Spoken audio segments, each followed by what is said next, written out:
Yo, what's good? Hey. It's Giuliano Argenti. It's my friend Brian. This is me filling in for my anonymous friend. Since this is the last minute, as most of you know, I had a wonderful breakup with my girlfriend, which led to me being MIA for like a week. But I'm gonna see as best I can if I could snipe a last minute prediction video for this card. Let's see if this lamp fucking, I forgot the lighting. So what's good about this video, or about this card rather, is that pretty much it's changed like 1,000 times over. Now that doesn't necessarily mean I gotta turn this off. Very unprofessional.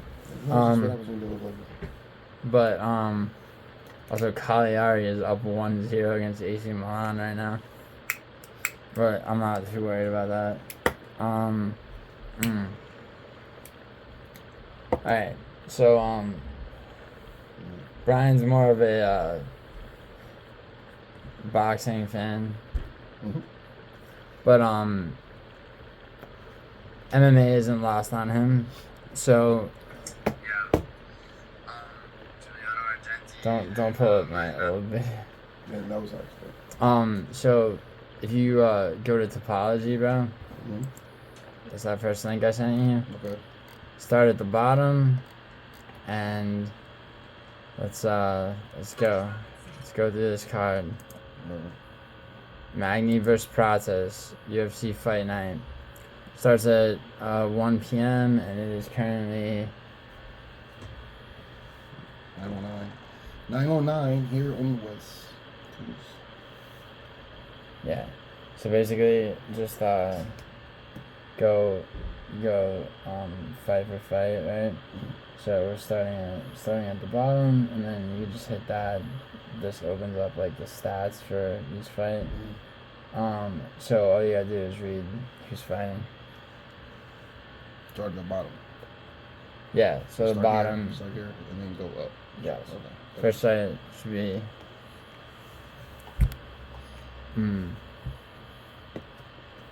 So let's get into it, because this is like all I have right now. Huh? This is all I have right now. Okay, let's go. All right, so we have Mullins and Klaudia Syguła. This is Mullins versus Cody. Okay, so luckily, a lot of these fights I feel like are almost self-explanatory. This being one of them. Melissa Mullins, though she came in missing weight, and she was knocked out in her last fight, none of which I like. I do think that against Klaudia Syguła, who has had a spotty regional career, I mean, both fighters are 7-1, but you know, this is one of those fights where it's, you know, Melissa Mullins, I mean, 2 fights in the octagon, including a win in her first, versus a fighter coming off a, like I said, a spotty regional career. She's got 2 knockouts in her last fights, but before that, you know, decision. She's got, you know, she has some potential, but I don't think at bantamweight against Melissa Mullins, her 1-inch height difference, you know, she's got maybe a shot, you know, when it comes to grappling, inch of height, inch of reach. But to be honest, I think Melissa Mullins has the octagon experience. I think Klaudia Syguła's age is a disadvantage. I think being 25, debuting in the octagon, you know, against, you know, somebody who, you know, who did look better regionally, whose striking is better, who when she does land takedowns does something with them. What is their disciplines like? What are their fighting styles?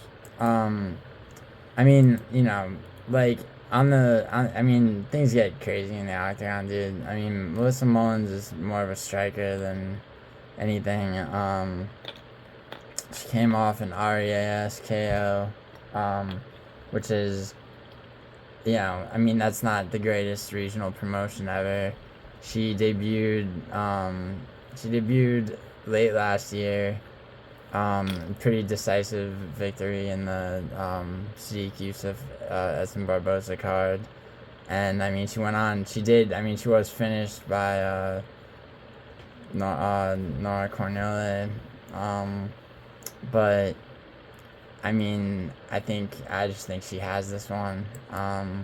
You know, is this going on my parlays? It's not, but I'm taking Melissa Mullins for sure. All right, we're at Tresean Gore and Antonio Trocoli.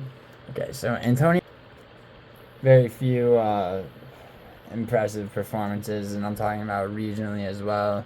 Okay. At 6'5", you know, 6'5" middleweight, you know, he's no Ruzaboa, you know. He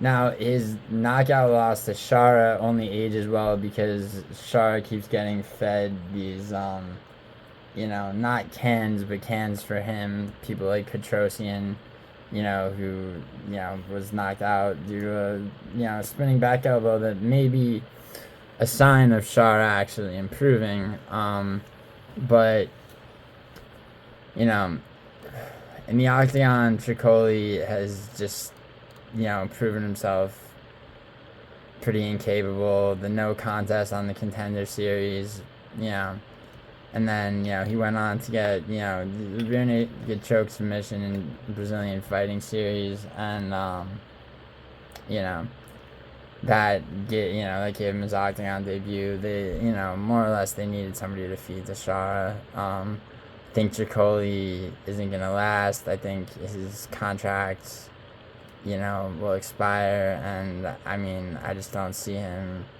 you know, as somebody who, you know, is supposed to be a Muay Thai fighter in a Muay Thai clinch with Tresean Gore. I mean, especially if that were to happen, I think Gore knows how to use being shorter against him. And I just don't think Trocoli knows how to, you know, use his 5-inch reach advantage, 5-inch height advantage to his advantage. I think Tresean Gore comes up the middle. I could even see a KO. And I can see that, especially if Trocoli doesn't know how to use his reach advantage, and Gore decides, you know, he wants to get in there. If he gets in there, he can eat. And, you know, and also Tresean Gore, I mean, coming off a submission win to Josh Friend, he knows how to grapple as well. I mean, the Cody Brundage loss pisses me off, you know, makes me hesitate slightly, but I just don't think Trocoli has the power. So, yeah, I'm taking Tresean Gore. And Trocoli's last fight, what happened in Trocoli's last fight? He was knocked out by Shara Magomedov, which, I mean, you know, doesn't age well. Well, I mean, it does given Shara's last fight, but, I mean, Shara Magomedov could be getting better. It could also be just a situation where he keeps being fed, you know, to people who... Or rather, people keep getting fed to him. Sorry for the spottiness of this video, by the way. Yeah. So, Gore's your pick? Gore is 100% my pick. Okay. So, we have Cody Stamann and Damon Blackshear. So, as much as it kills me to pick Damon Blackshear over anybody, after, you know, I did successfully pick him... to lose to Montel Jackson, who if I'm not mistaken, is still ranked over that win. Oh, hey, AC Milan just equalized against Klaudia. But anyway, I'm gonna pick them on Blackshear. I think they're both wrestlers. Cody Stamann is elf-like in his reach disadvantage, 64.5-inch reach. So you're talking about a guy who has basically you're working with the stats of a guy like Brad Katona with. I mean, if this was Stamann versus Brad Katona, Stamann loses. 5'6", 64.5-inch reach. He's now, he does go back a ways. He's got the Wineland knockout in the UFC, but doesn't count for much. Taylor Lapalus put it on him and just basically stifled everything he had with wrestling on wrestling for the most part. I think that Stamann's freestyle wrestling up against the Damon Blackshear, who fights like a Derek Brunson in his prime. Not the Derek Brunson that was humiliated by Izzy. I'm talking about a bit earlier. Damon Blackshear, let's not forget, is only 30 years old. I just don't think Cody Stamann has either the striking power, to come right out of the box and bring something up the middle like Montel Jackson did. I think Damon Blackshear, on the ground, Damon Blackshear, I think Damon Blackshear wins. I think his back is against the wall too. Coming off a loss to Batista and then the knockout loss to Montel Jackson, I think he's going to be looking for a submission or a knockout. I mean, you got the Lacerda knockout, you got the Jose Johnson submission, which, do either of those age particularly well? Not necessarily, but, in this fight against Cody Stamann, I think Damon Blackshear has it. Okay, we got Blackshear for that one. We are at Chuck Buffalo and Semi Jedi. That's Charles Radtke. And I'm going to fuck this name up. Matthew, yeah. Semelsberger? Matthew Semelsberger versus Charles Radtke. This may be my only disagreement with MMA Guru on this card. So I think that Matthew Semelsberger continues, just his fight IQ is trash. I think I do think he was robbed against Jeremiah Wells, but I don't think he has. I don't think he sees opportunities when they're there. Now, Charles Radtke can be a wild card. He was killed in devastating fashion by Carlos Prates, who I just think is, I think Carlos Prates does to Neil Magny, what he did to Radtke, which is, first round knockout. I think that loss in itself is nothing to be ashamed of. I think that the knockout, the Urbina knockout, says something about his knockout ability. I think that he's going to be hunting early for a finish, and he may get it.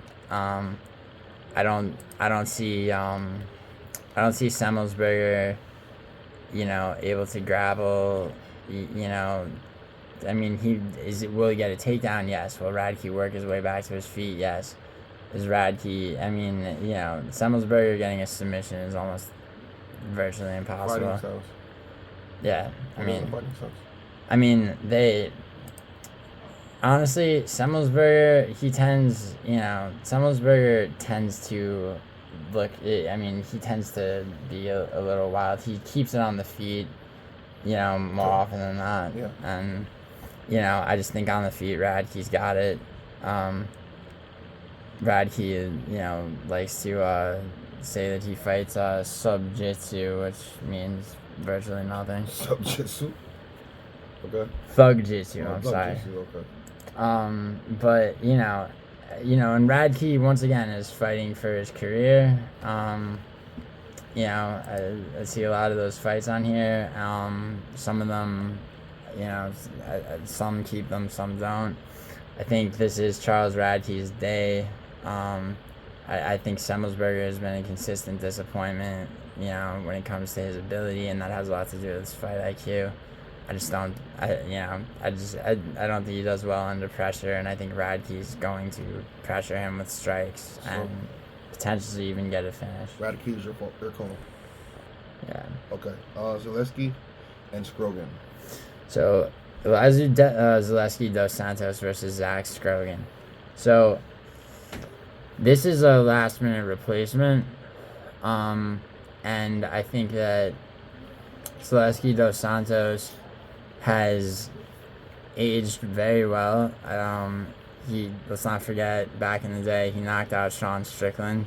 Now that was a different Strickland. Mm-hmm. But I think that the Randy Brown unanimous decision, am I going to say that was a robbery? No.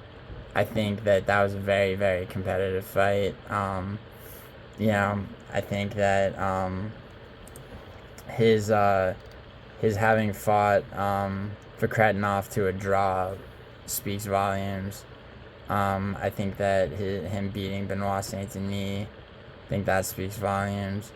I think that Zach Scroggin is a guy who basically, he's 7-0. You get a lot of these undefeated guys making their octagon debuts, all the way back. I'm thinking about Jesus Aguilar, the first fight on the Izzy Dreykus card. No one had it for Aguilar but me, as far as I know.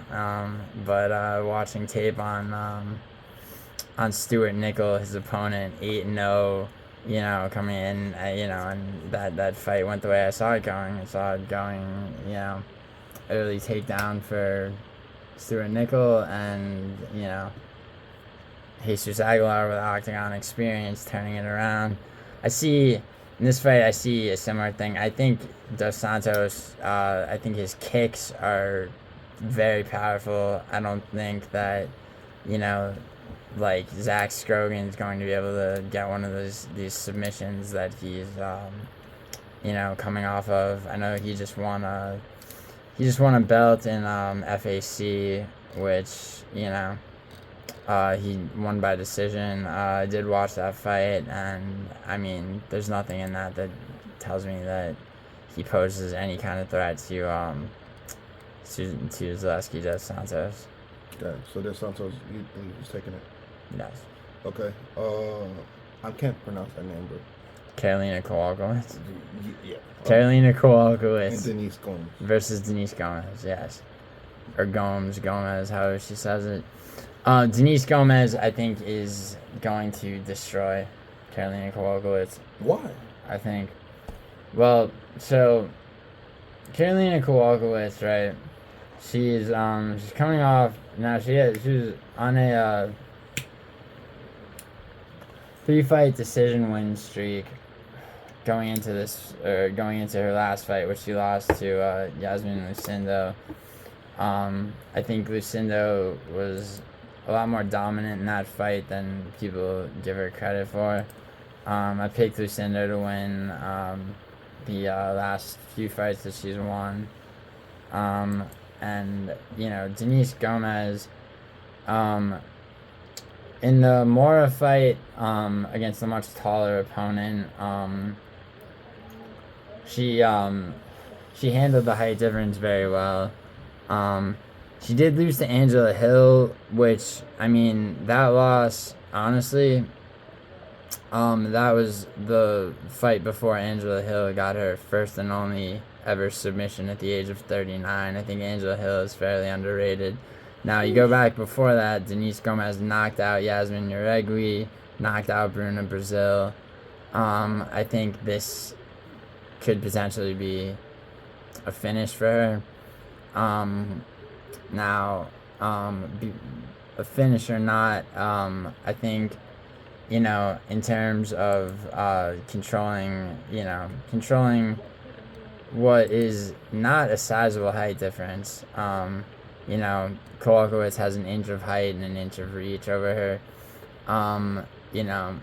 I think that Denise Gomes has stronger strikes and her output's very timed. I think she knows when to go to the body, and I think she knows when to shoot takedowns. If Denise Gomes winds up shooting a takedown, I think it's going to be over for Kowalkiewicz. I think if it stays on the feet, I think Kowalkiewicz loses. I could see this being a unanimous decision. I could also see it being a knockout. Either way, I think Denise Gomes wins this fairly clean. Okay. Sounds good to me. Next we are at sorry for that. Small little trash. Is motherfucker. I'm sorry. Excuse me, guys. We have Abdul Malik and Tordovic. Yeah, Masur Abdul Malik versus Dusko Todorovic. Now, this is one of those fights where hold on, break. Why can't you pronounce these names? Oh, because you heard them so much? Yeah. Okay. That's why. So I do. I feel left out, bro. Breakup or not, try to fucking know my shit. But that's what's up. So Dusko Todorovic has been in the UFC longer. Now, be that as it may, he's coming off a first round knockout loss to Christian Leroy Duncan. Nothing to be ashamed of. However, I do see a bit of inactivity afterwards. The Jordan Wright knockout, what do you want me to say? I mean, anyone he's faced that's been, any kind of threat, be it Soriano, who knocked him out in the first round, Gregory Rodriguez, he did go the distance with, but lost to, and then Christian Leroy Duncan, he's been finished by, and he was finished in the first round by Chidi. Chidi and Tresean, that's a great. Chidi and Tresean, I think, has been consistently underrated. Now his last fight, was it the impressive, knockout that I thought it should have been? No, but especially against Jared Gooden, no, it wasn't. But be that as it may, he did, and I mean, you could rate that however you want. I mean, regardless, I don't think that Dusko Todorovic has it in him to fight the fight that he'd need to against Masur Abdul Malik. I think Abdul Malik has, with a 5-inch reach advantage, with only a 1-inch advantage in height, training at Extreme Couture, which does, I think, speak volumes. And also, his Contender Series KO was enough.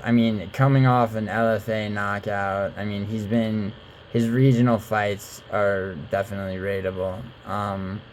And I think, 6-0 coming into the UFC, I think he is one of the rare ones that debuts and, debuts in the UFC. Sorry, I keep getting messages. I think that, Masur Abdul Malik comes into the UFC and comes in hot and does what he's supposed to do. And I don't see it going any other way. I see this being probably a finish for him. So Masur Abdul Malik, that's your pick? Yes. Got you. Luana Pinheiro, and Gillian Robertson. Gillian, sorry. My apologies. No worries. So I'm taking Gillian Robertson. I think what she did to Polyana Viana in January was, pretty masterful. I think that whatever it is about fucking Canadian women, not Canadian men, Canadian women. Specifically? Yeah, okay. Go with that. Is I mean, she retired Michelle Waterson Gomez in her last fight. Retired her. Retired her. She with a dominant performance that, you know, that was so close to a finish, it might as well have been. I also think that Polyana Viana, I mean, that was just a brutal assault. You know, she 2 submissions before the loss to her only recent loss to Tabitha Ricci. I mean, now run it back against Tabitha Ricci. I think, you know, that fight go 10 times you run that fight back 10 times and it's 5-5, more than likely. I think that Jillian Robertson just has, I mean, you know, Luana Pinheiro brings judo to the table, but I mean, you know, judo in itself, and I mean, her, you know, and her striking just isn't what Jillian Robertson is. I think on the ground, she could easily be submitted, like she was against Angela Hill. Angela Hill's first submission at the age of 39. Oh, wow. Okay. And, you know, and before that, a knockout loss to Amanda Ribas. I think she fought a close split decision with Michelle Waterson Gomez, whereas Jillian Robertson put her away and put her career away as well. The loss to Sam Hughes is pretty rough. You know, and I think you're dealing with on that, you're dealing with an age difference that's meaningless, but at the same time, you know, Luana Pinheiro's, you know, fighting like somebody who's, you know, reached the end of her career, and she's only 31 years old. Jillian Robertson, I think, is just getting started, and I think she's going to move up the rankings. I think she has this. So, your pick is Jillian? Yes. All right. We are at Cortavius. Are you not entertained? Ramirez.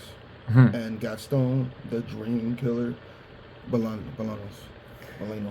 Okay, Bolaños, yeah. Oh, one of the two, bro. Something gotta work. Go ahead.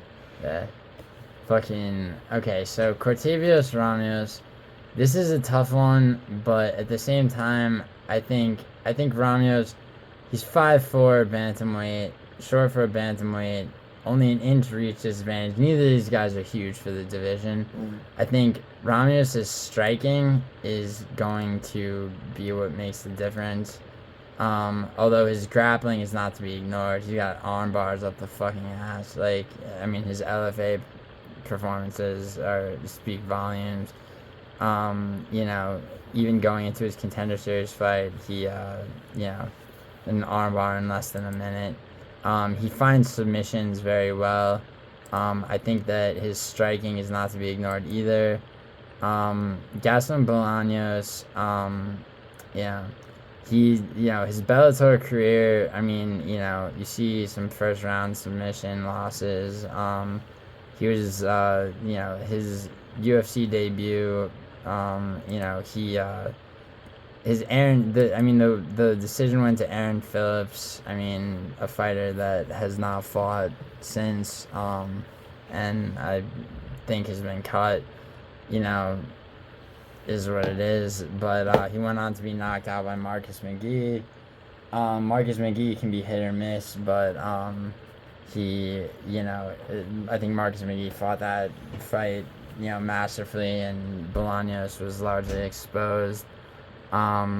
His striking, you know, appears to be, you know, third, fourth rate, you know, when it comes to being in the octagon against anybody, you know, who's, you know, who really knows what the fuck they're doing. I think Cortavius Ramos knows how to use his below average height, I'll say, to his advantage. I give his grappling, though, I mean, you know, he has not yet had the chance to show it in the octagon. I think his grappling speaks volumes. I think that he gets a hold of Bolaños and it's over. I think if it's kept on the feet specifically, I think he wins a striking fight as well. Okay. I'm gonna go with Ramos. Okay. Gerald I'll let you have that one. Meerschaert. Meerschaert. Rainier de Ridder. Bro, I'm so bad with these pronunciations. That's all good. Rainier de Ridder. So Rainier de Ridder. Now, Anatoly, who chased Rainier de Ridder around divisions and won fight championship, did just lose by split decision. I have not had a chance to watch that fight. Okay. I don't know. I saw that it was a split decision. Nobody appears to be crying robbery, but we'll see. I think the Rainier de Ridder, because of his losses to Anatoly,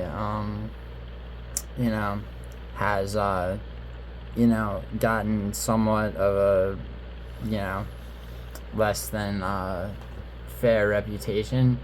And I think that Gerald Meerschaert is not to be ignored. He was knocked out by Joe Pyfer in spectacular fashion. However, and his, the split decision loss to Andre Petroski. Petroski's no joke, right? Okay. He submitted Baron Barberina. He submitted Edmund Shabazian. I think Shabazian, once again, I think he fed his neck to him. That was, if I'm not mistaken, I don't think that was an arm triangle. I believe that was a guillotine or a rear naked choke. But regardless, I think that Meerschaert's age will play a role. I think also that Rainier de Ridder's, and I mean on that same token, de Ridder's speed, and his ability to mix striking and grappling, will shroud. He's had, after retiring from a one fight championship, due to the loss to Anatoly Malikin, who, like I said, chased around divisions. Let's not forget that before that, he defended his belt. He had an inverted triangle choke submission in the first round. And since the losses to Malikin, he's fought one UAE Warriors fight, first round KO. His power is not in question. His jiu-jitsu is certainly not in question. And I think that he has Meerschaert in virtually every category. I think that even if Meerschaert gets a takedown, I think that de Ridder has the ability to convert that. I think that should de Ridder shoot a takedown first, I think Meerschaert's fucked. Okay. And I think he has knockout power that Meerschaert does not. How far do you see it going? It's an interesting question. I mean, so many of these fights I just see, I could see them ending in finishes. I don't see that fight going the distance, to be honest. So, I mean... So it's not going to the judges, it's going to the judges. I seriously doubt it. Okay. I think de Ridder finishes him, be it by submission or knockout. I could see an early knockout.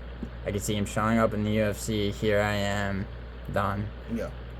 Okay. I could see it going to the ground. I could see Meerschaert being saved by the bell at the end of the first round. I could see it going back to the ground and submission. I could see it going against the cage.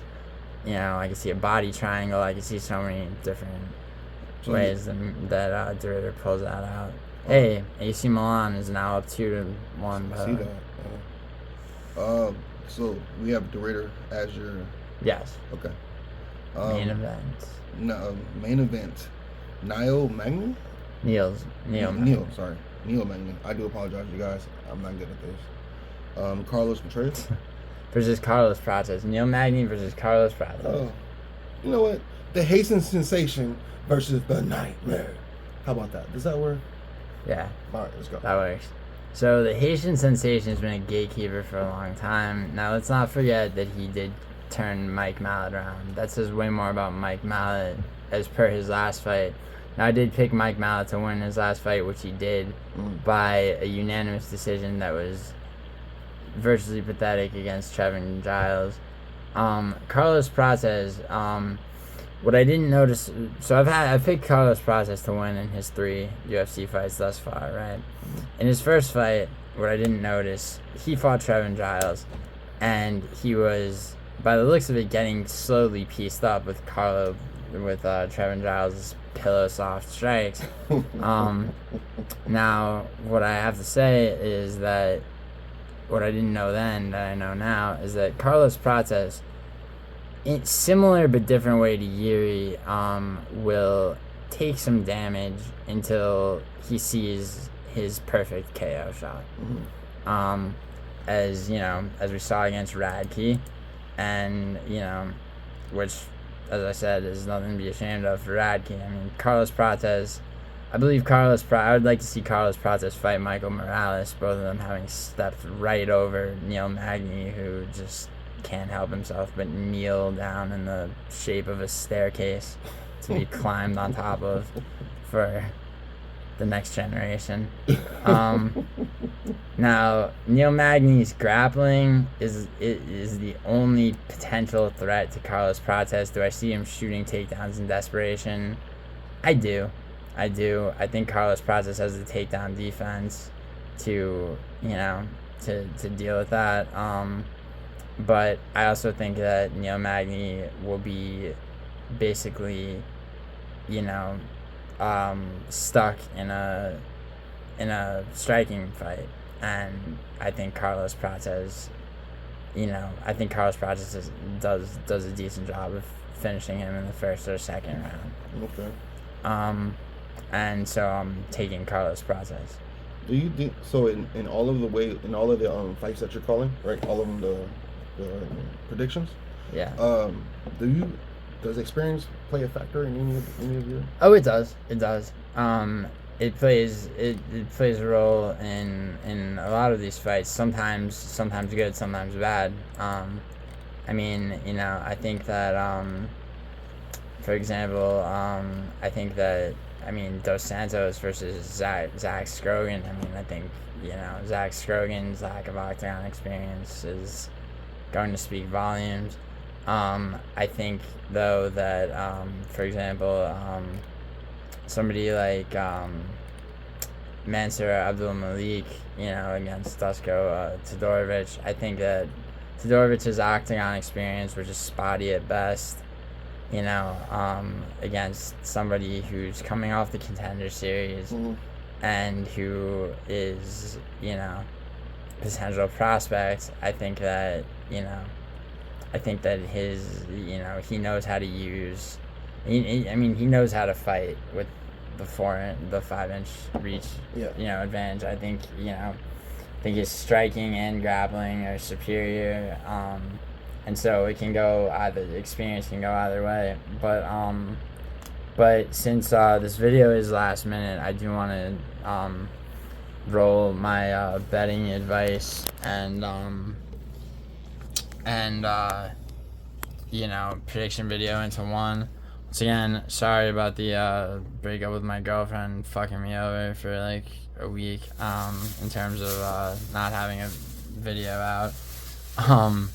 But just so you guys know what I'm doing, my as far as I've laid out as you know my round robin strategy. So I'm going to, before I make any supplemental parlays, I'm doing a 5-leg 3-way round robin parlay. Okay, so those 5 legs are Carlos Prates to beat Neil Magny. Okay. Taking Jillian Robertson to beat Lumana Pinheiro. I'm taking Denise Gomes to beat Karolina Kowalkiewicz. I'm going to take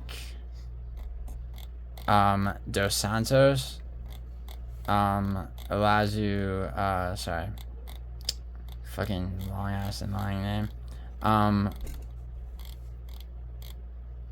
What the fuck is he? Elizeu, Zaleski, Dos Santos to beat Zach Scroggin. and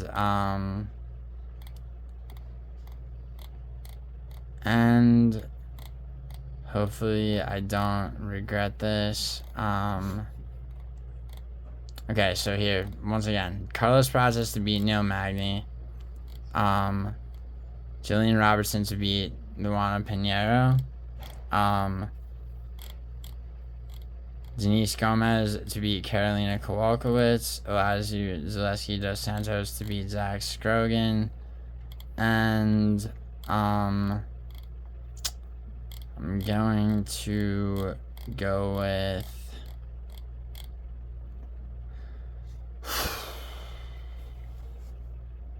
Masur Abdul Malik to beat Dusko Todorovic.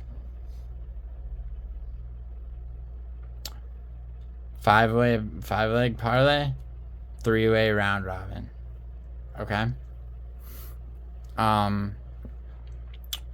Hopefully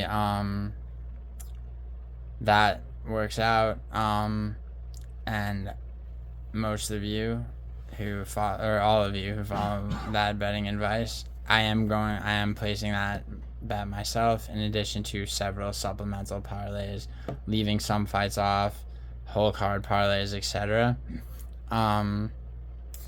Hopefully those 5 fights go the way that I need them to, and everybody who watches this video breaks even plus some profit at minimum. Once again, don't encourage gambling. I wish you wouldn't do it, but at the very least, if you are, hopefully I can help you at least not lose money. Thank you. Take it easy. And sorry for the last minute bullshit. Alright, see you guys later. Take it easy.